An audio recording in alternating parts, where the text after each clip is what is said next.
2016 முதல் சிங்கப்பூரில் உள்ள எலிசபெத் மருத்துவமனையில் சிகிச்சை பெற்று வருவதாக முன்னாள் அமைச்சர் ஏவா வேலு தெரிவித்திருக்கிறார். சிங்கப்பூரில் சிகிச்சை பெற்று வந்த முன்னாள் அமைச்சர் ஏவா வேலு தற்போது சென்னை திரும்பியிருக்கிறார். அது தொடர்பான அண்மை செய்தியை நாம் பார்க்கிறோம்.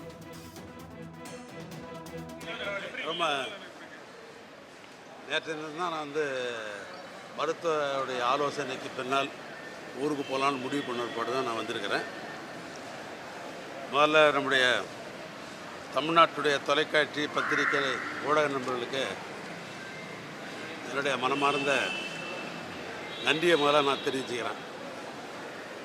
இந்த ஓடுறது ஒளியறது பதுங்கிறதெல்லாம் திராவிட இயக்கத்திற்கோ திராவிட முன்னேற்ற கழகத்திற்கோ இல்லை. அப்படி அண்ணன் கலைஞர் அவர்களும் தமிழ்நாட்டு முதலமைச்சர் திராவிட மாடல் நாயகராக இருந்தவர் அண்ணன் மு.க. ஸ்டாலினும் எங்களை அப்படி வளர்க்கவில்லை. அரசியலாக சந்திப்பதற்கு எப்பொழுதும் திராவிட முன்னேற்ற கழகம் என்றைக்கும் சளைத்ததில்லை. பொதுவாக நான் மார்பு சம்பந்தப்பட்ட ஹார்ட் சம்பந்தப்பட்ட மருத்துவம் தொடர்ந்து 2016 இருந்து சிங்கப்பூரில் mount Elizabeth hospital doctor Jayarama லிங்கம் நாயக்கர் தான் அங்கே இடது டிபார்ட்மெண்ட். அவர் தமிழ்நாட்டுக்காரர், கிட்டத்தட்ட 30 ஆண்டு காலம் அங்கே இருக்கார். அவர் அங்கே இருக்கிற தமிழ்நாட்டுக்கிற அரசியல்வாதிக்கு எத்தனை பேருக்கு அவரை தெரியும். அவர் பெரும் உதவி செய்வார். யாருக்கு போனாலும் என்ன மருத்துவம்னாலும் உதவி செய்யக்கூடியவர். 2016 மவுண்ட் எலிசபெத் ஹாஸ்பிட்டலில் அந்த ஆஸ்பத்திரியில் ஆகஸ்ட் மாதம் 13ஆம் தேதி 2016 முதலாக நான் மருத்துவத்திற்கு முதல் அங்கே போய் ஆற்று சம்மந்தப்பட்ட மருத்துவம் நான் பார்த்தோடைய வரலாறு இது பூரா இருக்குது. இதோட சம்மரி பூரா இருக்குது. இது 2016. ஆனால் தொடர்ந்து 2023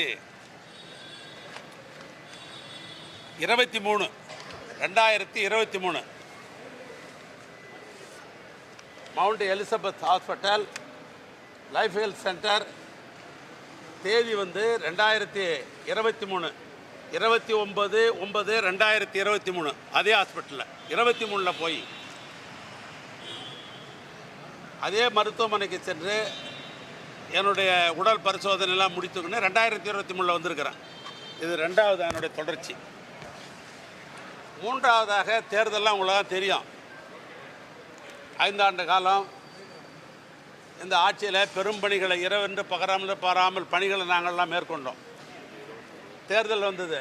தேர்தலுக்கு பின்னால் மீண்டும் முறையாக மருத்துவம் போய் பார்த்து கொள்ள வேண்டும், மருத்துவ பரிசோதனை செய்து கொள்ள வேண்டும் என்ற அடிப்படையில் நான் 15ஆம் தேதி சென்ற மாதம் 15ஆம் தேதி சிங்கப்பூருக்காக போக வேண்டும் என்று நான் அப்ளை பண்ணேன்.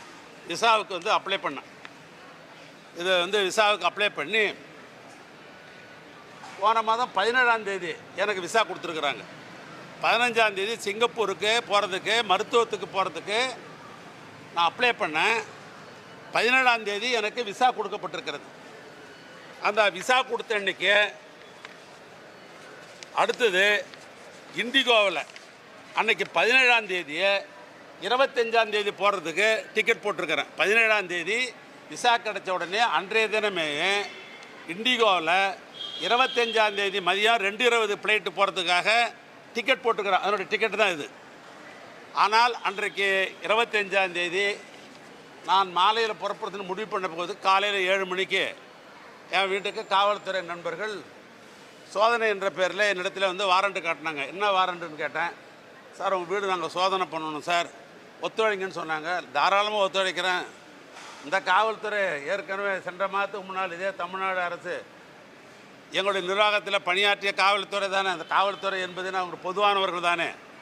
நான் முழு ஒத்துழைப்பு தரேன் அப்படின்னு சொன்னேன். அன்றைக்கி ஒத்துழைப்புக்கு வந்த அடிஷ்னல் சூப்பரண்ட் புகழ்வேந்தன் பேர் நான் அவர்கிட்டயே சொல்லி காட்டினேன். இதே மாதிரி நான் இன்றைக்கி 2:20க்கு நான் விமானத்தில் சிங்கப்பூருக்கு மருத்துவத்துக்கு போகிறதாக நான் டிக்கெட் எடுத்திருக்கிறேன். இப்போ இன்றைக்கி சோதனைக்கு வந்திருக்கிறீங்க. இன்றைக்கி சோதனை முடித்த உடனே நான் நாளைக்காவது நான் டிக்கெட் மாற்றணும் அப்படின்னு சொல்லி முடித்த உடனே அன்றைக்கி இரவு அவங்க முடிச்சுட்டு போனோன்னே இதே பத்திரிக்கை நண்பர்களை பார்த்து இந்த சோதனை சம்மந்தப்பட்டது நான் பேசினேன். மாலையில் 25ஆம் தேதி போட டிக்கெட்டை மறுபடியும் மாற்றி 26ஆம் தேதி அதே இண்டிகோவில் மறுநாள் காலையில் நான் டிக்கெட் போட்டிருக்கிறேன். அதுக்கு பின்னால் இதே விமான நிலையத்தில் தான் நான் 26ஆம் தேதி நான் இங்கேருந்து சிங்கப்பூர் மருத்துவத்திற்கு போனேன். மருத்துவத்துக்கு போன பொழுது அங்கே என்னுடைய மருத்துவ பரிசோதனையெல்லாம் ஆரம்பிக்கப்பட்டது. இல்லை, எனக்கு பல ப்ராப்ளங்கள் இருக்குது. Allergy problem, neuro problem, heart problem. இந்த 3 ப்ராப்ளத்துக்கு தான் அங்கே போகணும் நான் முடிவெடுத்து நான் போனேன். நான் இங்கேருந்து அலர்ஜி ப்ராப்ளம்னா நாம் உண்ணுகிற உணவுப் பொருள்கள்லாம் எதெல்லாம் உடம்புல சேரும், ஏன் அதனால் அலர்ஜி ஆகுது அப்படின்னு ஒரு முறை ஊசி போட்டால் 3 நாள் அப்சர்வ் பண்ணணுன்றாங்க. நான் அதை மாதிரி 3 முறை நான் ஊசி போட்டிருக்கிறேன். அதே 9 நாள் எடுத்துக்கிச்சு. 2வது, அதே ஹார்ட் டாக்டர் நம்முடைய மருத்துவத்தை பொறுத்தளவுக்கு 29/6 அன்றைய தினம் இந்த நியூரோ ப்ராப்ளம் இருக்குது, நரம்பு. அந்த நியூரோ ப்ராப்ளத்திற்காக நரம்பியல் டாக்டர் லீ கிம் பென் அப்படின்ற மருத்துவர் அன்னைக்கு ஆலோசனை பண்ணி அன்றைய தினம் டெஸ்ட்லாம் எடுத்து அவருடைய மருத்துவ ஆலோசனையை நான் பெற்றிருக்கிறேன். அடுத்து 30/6/26 வயிறு சம்மந்தப்பட்ட பிரச்சனை எனக்கு, அதை பற்றி பார்க்கணும் அப்படின்னு முடிவு பண்ணி பீட்டர் யங் கெங் அப்படின்றவர் 30ஆம் தேதி அவரை நான் பார்த்துருக்கிறேன். அன்றைய தினமே இந்த அலர்ஜி டாக்டர் ஒவ்வாமை செங் எங் குவாங் அந்த டாக்டரை அவரை பார்த்துருக்கிறேன். அவர் தான் தொடர்ந்து 9ஆம் தேதி வரைக்கும் அவருடைய மருத்துவம் தொடர்ந்து இருந்தது. இந்த அலர்ஜி டாக்டரை மாத்திரம் அப்சர்வ். அதே நேரத்தில் 3ஆம் தேதி இதய மருத்துவர் நான் சொன்ன டாக்டர் ஜெயராம லிங்கவிநாயக்கர் அவருடைய பார்வையில் தான், அவர் தான் சீஃப் டாக்டர். அவருடைய ரெஃபரன்ஸில் தான் ஒரு டாக்டரை நான் பார்த்துருக்கிறேன். அதுக்குரிய எல்லா டாக்டருடைய சம்மரி என் கையில் இருக்குது.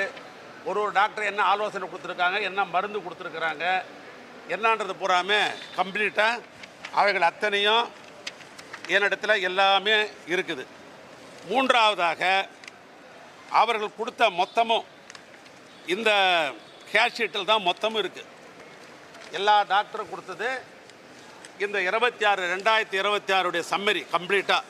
நான் எந்தெந்த டாக்டரை பார்த்தேன் என்ன அப்படின்ற மொத்த சம்மரியும் இசிஜியிலிருந்து வயிறு ஹார்ட் சம்மந்தப்பட்ட அந்த உங்களுக்கு எல்லா சம்மந்தப்பட்டதும் 26 எடுத்தது மொத்தமும் எல்லா டாக்டருடைய கன்சல்ட்டிங்கு அவங்களுடைய சம்மரி. நான் எப்படி இதுக்கு மேலே என்ன உணவு சாப்பிட்ணும், என்ன செய்யணும், என்ன மாத்திரை சாப்பிட்றது மொத்தமும் 26 இதுக்குரிய டாக்குமெண்ட்டு இவ்வளோ இருக்குது. இத்தகைய சூழ்நிலையில் 3ஆம் தேதி வர சொல்லி ஒரு சம்மன் எங்கள் வீட்டில் ஒட்டினதாக எனக்கு தகவல் சொன்னாங்க. நான் உடனே அந்த சம்மனை ஃபேக்ஸில் அனுப்ப சொன்னேன். அதில் படித்து பார்த்தேன். நீங்கள் 3ஆம் தேதி வரணும் அப்படின்னு.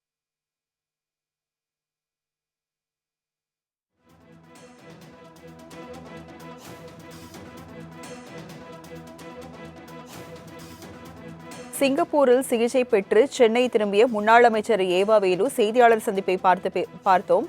அப்போது அவர் ஓடுவது ஒளிவது பதுங்குகிறது எல்லாம் திமுகவிற்கு எப்போதும் இல்லை என்றும் 2014 சிங்கப்பூரில் சிகிச்சை பெற்று வருவதாகவும் தெரிவித்திருந்தார். இதுகுறித்து பின்வரும் செய்திகளில் விரிவாக பார்க்கலாம்.